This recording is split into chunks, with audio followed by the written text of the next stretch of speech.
오늘 우리가 읽은 이 로마서의 본문 12장은 새로운 어떤 이야기의 시작점입니다. 그런데 새로운 이야기의 시작점에 그러므로라고 하는 단어를 사용하고 있습니다.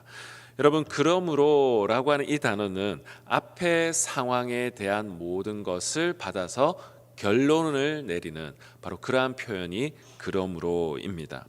자, 그렇다면 그 앞의 상황과 더 나아가서 로마서의 그 전체 상황을 우리가 조금 더 이해한다면 이 그러므로라고 하는 단어가 왜 나왔는지를 우리는 좀 더 이해할 수 있을 것 같습니다.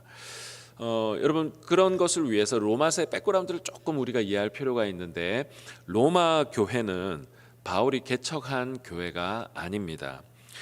그리고 또한 유대인 출신의 그리스도인보다 이방인 출신의 그리스도인들이 훨씬 많은 교회가 바로 로마 교회입니다. 자, 그러다 보니까 여러분, 서로 다른 출신의 두 그룹이 교회 안에 있다 보니까 서로를 이해하지 못하고 서로를 오해하고 서로 그것으로 인해 충돌하는 일들이 로마 교회 안에 있었습니다. 그래서 이방인들과 유대인 그리스도인의 이 두 다른 전통, 이 둘을 하나 되게 해야 되는 이 숙제가 그 교회에도 있었고, 그 소문을 들었던 바울이 그 문제에 대해서도 이야기해야 될 상황이었습니다. 바울은 이 서로 다른 두 전통의 하나됨을 어디에서 찾았을까요? 그것은 바로 복음입니다. 오늘 우리가 읽은 12장 앞의 상황은 유대인과 이방인 그리스도인들의 이 두 다른 전통의 관계를 복음 안에서 하나 되게 하기 위해서 그들의 관계를 밝히는, 복음 안에서의 관계를 밝혀내는 이야기가 12장 이전의 상황입니다. 자, 바울은 그런데 11장에서 이 유대인 그리스도인들과 이방인 그리스도인들, 이 두 사이의 관계를 설명하기 위해서 한 단어를 등장시키는데, 그것은 바로 신비라고 하는 단어입니다. 로마서 11장 25절, 혹시 성경을 가지고 있는 분들은 한번 눈으로 따라 오시면 좋겠는데, 제가 한번 읽어보겠습니다. 형제들아, 너희가 스스로 지혜 있다 하면서 이 신비를 너희가 모르기를 내가 원하지 아니하노니, 이 신비는 이방인의 충만한 수가 들어오기까지 이스라엘의 덜어는 우둔하게 된 것이라. 아멘. 유대인과 이방인의 이 관계에 대한 이야기를 다양하게 했지만, 이 부분을 하나님의 신비의 관점에서 바라보아야 한다라고 바울은 역설하고 있습니다. 여러분, 이 신비라고 하는 단어는 미스테리온이라고 하는 단어인데요, 이 단어는 어떤 그룹이나 조직에 입문한다, 들어간다라고 하는 단어가 원래 원 뉘앙스입니다. 자, 그런데 그 안에 그룹에 들어가 보니까 밖에서 볼 때는 이해할 수 없었던 것이 안에 들어가 보니까 그것을 이해할 수 있습니다. 그래서 바깥의 측면에서 볼 때는 그것은 신비가 될 수밖에 없는 것이죠. 자, 이스라엘이, 근데 이 바울이 왜 이 단어를 사용하냐? 이방인들과 이 유대인 그리스도인들 사이의 관계에 어떤 텐션이 있었냐면, 유대인들의 입장에서 볼 때는 이방인들은 하나님 나라의 백성이 아닌 거예요. 그런데 유대인 그리스도인들의 입장에서 보면 어떻게 이방인들이 이 교회에 들어와 가지고 하나님의 구원의 섭리 안에 들어왔는지 이해가 안 되는 거예요. 그러니까 이 바울은 이것을 하나님의 신비에 대한 섭리로 지금 설명을 하고 있는데, 그 어떻게 이것이 된 것이냐? 이방인들의 입장에서 볼 때는 그들의 구원은 이 유대인 이스라엘들이 하나님께 불순종하였기 때문에 하나님이 오히려 누구에게 구원을 베풀었다고 말하는 것이죠? 이방인들에게 구원을 베풀었다라고 말을 하고 있습니다. 그런데 하나님의 신비가 참 희한한 게, 유대인들은 오히려 구원 밖에서 밀려나는데 이방인들이 들어오는 과정 속에서 누가 이것을 시기하게 될까요? 유대인들이 이것을 시기하게 되고, 그 시기하는 과정을 통해서 다시 이스라엘이 하나님께로 돌아오게 되는 굉장히 희한한 방식, 사람들이 예측하는 방식이 아닌 하나님의 이 놀라운 방식으로 이 모든 것들을 하나님께서 일하고 계시고 일하셨다. 그런 점에서 볼 때 외부인의 관점에서 볼 때는 이것은 신비이지만 은혜의 관점에서 보면 이것은 이해가 되는 것이죠. 여러분, 하나님을 믿고 그분의 선하심을 경험한 사람들의 입장에서는 그것은 충분히 이해할 수 있는 하나님의 섭리가 되는 것입니다. 그래서 30절에 11장 30절에 너희 이방인 그리스도인들아 너희가 이제는 하나님께 순종하지 않았는데 이스라엘이 순종하지 않음으로 너희가 긍휼을 입었다. 이렇게 이야기하고 있습니다. 그리고 이제 너희에게 베푸신 그 긍휼로 이제는 원 이스라엘에게도 그런 긍휼을 베풀려고 한다라고 하는 것이 32절에 11장 32절의 맥락입니다. 자, 그러니까 정리를 하자면 이방인들도 무엇으로 구원을 받았다라는 것이죠? 하나님의 은혜로. 이제 유대인들도 무엇으로요? 하나님의 은혜로 구원하려고 한다라고 하는 것이 하나님의 핵심적인 이 로마서를 통하여서 바울을 통하여서 말하고자 하는 하나님의 메시지의 핵심입니다. 자, 그렇게 인도하는 방법의 측면에서 보면 그것은 신비입니다. 또한 그렇게 인도하신 하나님의 속성의 측면에서 보면 그것은 하나님의 긍휼인 것이죠. 이스라엘 백성들을 유대인들을 모두 다 하나님은 은혜로 구원하는 것, 그것이 바로 복음의 핵심이고 신비이고 긍휼이다. 그것이 바로 바울이 여기서 말하는 핵심인 것입니다.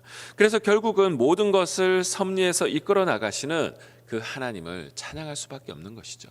유대인들은 이방인 그리스도인들이 이렇게 들어와서 하나님 믿는 거 이해 안 됐어요.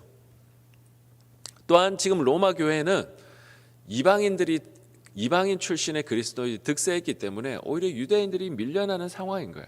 근데 바울은 이 모든 두 사람들을 복음 안에서 중재하며 너도 은혜로 구원받았고 너도 은혜로 구원받았다. 이것이 하나님의 신비이다. 자, 그러니까 우리는 모두 하나님의 그 신비를 찬양하자. 찬양할 수밖에 없다라고 바울은 오히려 11장 말미에 여호와 하나님을 찬양하고 송축하는 이야기로 이 모든 결론을 끝내고 있는 것입니다. 여러분, 그런 관점에서 보면 우리가 찬양할 수 있는 이유는 하나님이 우리를 섭리 가운데 은혜로 우리를 인도하신다라고 하는 것, 그것을 믿는 자가 찬양할 수 있는 자입니다. 여러분, 우리가 우리의 상황이 좋을 때만 찬양하고 안 좋을 때는 찬양하지 못한다면 여러분, 우리는 복음 안에서 찬양하는 것이 아니죠. 진짜 복음을 깨달은 사람은요, 우리의 눈으로는 이해되지 않는 상황이 펼쳐진다 할지라도 우리 하나님의 신비를 믿기 때문에, 우리 하나님의 놀라우신 방식을 믿기 때문에 찬양할 수 있는 줄로 믿습니다. 여러분, 혹시 지금 내 삶에 풀리지 않는 문제들, 답답한 마음들, 또 이해되지 않는 상황들이 있다면 여러분, 하나님의 그 은혜의 섭리를 믿으시길 주님의 이름으로 축복합니다. 그리고 그것을 믿고 주님을 찬양하시기를 주님의 이름으로 축복합니다. 그래서 바울은 12장에 이 모든 논의를 받으면서 그러므로 이야기를 하는 것이죠. 우리가 하는 모든 행동의 원인이 하나님의 은혜, 복음, 긍휼이라고 이야기를 하는 것입니다. 그래서 그러므로라고 하면서 엉뚱한 것에 신경 쓰지 말고 이제 이것에 신경을 써라 라고 하는 것이 바로 삶으로 제사를 드리는 삶, 산 제물이 되어 주님께 예배하는 삶으로 초대하고 있습니다. 그러니까 이방인도 유대인도 모두 은혜로 구원을 받았다. 이제는 너희 몸을 하나님이 기뻐하시는 거룩한 산 제물로 드리십시오. 이야기를 하는 것입니다. 왜 그들은 이제 삶으로 이전에는 드리지 못했을까요? 서로를 이해하지 못하니까 서로 이해하지 못하는 것으로 꼬투리 잡기도 하고 서로 갈등하기도 하고 이것 때문에 온전히 삶 속에서 하나님을 예배하지 못하게 되고 엉뚱한 것에 그들의 마음을 빼앗겨 버렸기 때문입니다. 그래서 이것이 세상의 방식이라는 거죠. 세상의 방식으로 이해하려고 하니까 안 되는 거죠. 그래서 12장 2절에 뭐라고 바울이 권면하고 있습니까? 이 세대를 본받지 말라 이야기하는 것입니다. 이 세대를 본받으면 이 하나님의 섭리를 이해할 수 없는 것이죠. 그래서 하나님의 섭리는 무엇으로요? 하나님의 일하시는 방식을 따라가야만 이 하나님의 신비가 이해가 되는 것입니다. 그래서 복음으로 이방인도 구원하시고 유대인도 구원하시는 이 하나님의 방식을 이해하게 될 때 찬양할 수 있고, 그들은 이 세상을 본받지 않고 새로운 마음을 가지고 하나님의 방식, 그리고 하나님이 기뻐하시는 것이 무엇인지를 집중할 수 있게 되는 것입니다. 그래서 3절에는 또 이렇게 이야기를 하고 있습니다. 복음의 신비를 깨닫게 되면요, 마땅히 생각할 그 이상의 생각을 품지 않을 수 있습니다. 여러분, 하나님의 섭리를 이해하지 못하고 그것을 믿지 않기 때문에, 복음 안에서 통일되게 하시는 하나님을 경험한 것이 없기 때문에 우리는 어떻게 될까요? 마땅히 품지 않아야 될 그 생각 이상의 자기 마음대로의 생각들을 품기 시작하는 것이죠. 자기식대로 이 모든 것을 이해하려고 하고 자기식대로 이 모든 것을 컨트롤하려고 조종하려고 하니까 서로 싸우고 시기하고 미워하게 되고 서로를 밀어내게 되는 것이죠. 그래서 바울은 3절에 복음의 신비를 깨달아야만 마땅히 생각할 그 이상의 생각을 품지 않을 수 있다라고 이야기를 하고 있는 것입니다. 그리고 하나님의 섭리와 신비에 집중하게 될 때 나를 통하여 일하실 그 하나님께 오히려 집중할 수 있다라고 바울은 우리들에게 이야기합니다. 자, 그래서 여러분, 하나님의 은혜의 방식으로 우리가 모두 다 은혜를 받았다, 구원받았다라고 하는 이 공통의 가치에서 다시 시작하게 되니까 거기에서 서로를 존중할 수 있는 마음이 생기는 것입니다. 그래서 로마서 12장 4절 5절에서 이렇게 이야기하는데요, 우리 같이 한 번 더 읽어볼까요? 4절 5절입니다. 시작. 우리가 한 몸에 많은 지체를 가졌으나 모든 지체가 같은 기능을 가진 것이 아니니 이와 같이 우리 많은 사람이 그리스도 안에서 한 몸이 되어 서로 지체가 되었느니라. 아멘. 여러분, 복음 안에서 한 몸이라는 이 단순한 진실, 진리, 이것이 하나됨의 출발점인 줄로 믿습니다. 여러분, 저희 교회 가운데서도 우리가 서로가 왜 어떻게 저 사람이 저렇게 되었지? 우리가 서로를 판단합니다. 어떻게 저 사람이 권사가 되었지? 저 사람이 장로가 되었지? 안수 집사가 되었지? 우리는 서로를 그렇게 판단합니다. 그러나 복음이라고 하는 관점 속에서, 그리고 복음 안에서 하나님의 섭리와 신비로 이 세상을 이끌어 나가신다라는 그 하나님을 믿게 되면요, 우리가 서로 다름을 인정하게 되고, 그리고 지금 현재의 상황을 하나님의 섭리 안에서 받아들일 수 있게 됩니다. 받아들이게 되면 우리 안에 다툼과 시기와 질투가 떠나가게 됩니다. 여러분, 그리고 무엇에 집중할 수 있게 될까요? 하나님께 집중하게 됩니다. 하나님께 집중하게 되면 하나님이 기뻐하시는 일이 무엇일까에 집중하게 되고 하나님의 일에 집중하게 됩니다.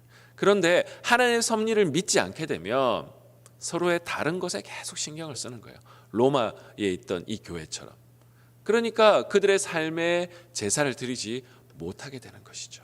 그래서 바울은 11장까지 복음의 아름다운 이 섭리, 은혜로 그들을 하나 되게 하시는, 너도 은혜로 구원받았고 너도 하나님의 은혜로 구원받았다, 이것을 계속해서 이야기하게 되는 것입니다. 여러분, 그래서 로마서 12장 4절 5절에서 그 이후에 서로의 교회 안에 다른 지체들이 서로 하모니가 되어서 하나님의 더 큰 하나님의 섭리를 드러내는 도구로 우리를 사용하신다. 우리는 동력자이다. 우리는 함께 어우러져서 하나님의 일을 하도록 우리를 부르셨다라고 바울은 역설하고 있는 것입니다. 오늘 이 아침에 이 말씀을 우리가 우리의 삶에 어떻게 적용할 수 있을까요? 여러분, 우리 교회 안에도 이해되지 않는 일들이 많이 있고, 또 때로는 내 지식으로 내가 가지고 있는 이해관계 안에서 서로를 판단할 때도 있는 것 같습니다. 여러분, 그러나 판단은 하나님께 있습니다. 우리는 하나님의 기뻐하신 일이 무엇일지, 하나님의 일을 하기 위해서 우리를 부르셨다라는 이 단순한 진리, 은혜로 우리를 부르셨다라는, 유대인도 이방인도 은혜로 부르셔서 하나님의 일 하도록 부르셨다. 저 집사님도 저 권사님도 저 장로님도 하나님의 일 하기 위해서 부르신 다양한 존재들이다. 복음 안에서 서로를 이해할 수 있는 마음이 내 심령 가운데 깊이 들어올 때 하나님 우리를 통하여서 서로를 통하여서 놀라우신 하나님의 일들을 감당하게 하실 줄로 믿습니다. 그 하나님의 부르심 앞에 응답하여 나아가시는 저와 우리 모든 성도님 되시기를 주 예수 그리스도의 이름으로 축복합니다. 기도하겠습니다. 하나님 아버지, 이방인들도 유대인들도 다 하나님의 복음의 은혜로 구원받았다는 사실을 너도 알고 나도 알 때 우리는 거룩한 산 제물로 우리의 삶을 드리게 될 줄로 믿습니다. 하나님, 교회 안에 서로 다른 존재들이 너무나 많이 있습니다. 서로를 이해하지 못할 때도 많이 있습니다. 그러나 모두 다 하나님의 복음으로 구원받은 존재임을 우리가 깊이 묵상하고 깨달을 때 서로의 다름 속에서도 일치된 하나님의 섭리를 경험할 줄로 믿사오니 그 하나님께 집중하여 하나님의 일을 감당할 수 있는 저와 우리 모든 성도님들 다 될 수 있도록 축복하여 주시옵소서. 오늘 하루의 삶을 주님께 의탁하오며 살아계신 주 예수 그리스도의 이름으로 기도드리옵나이다. 아멘.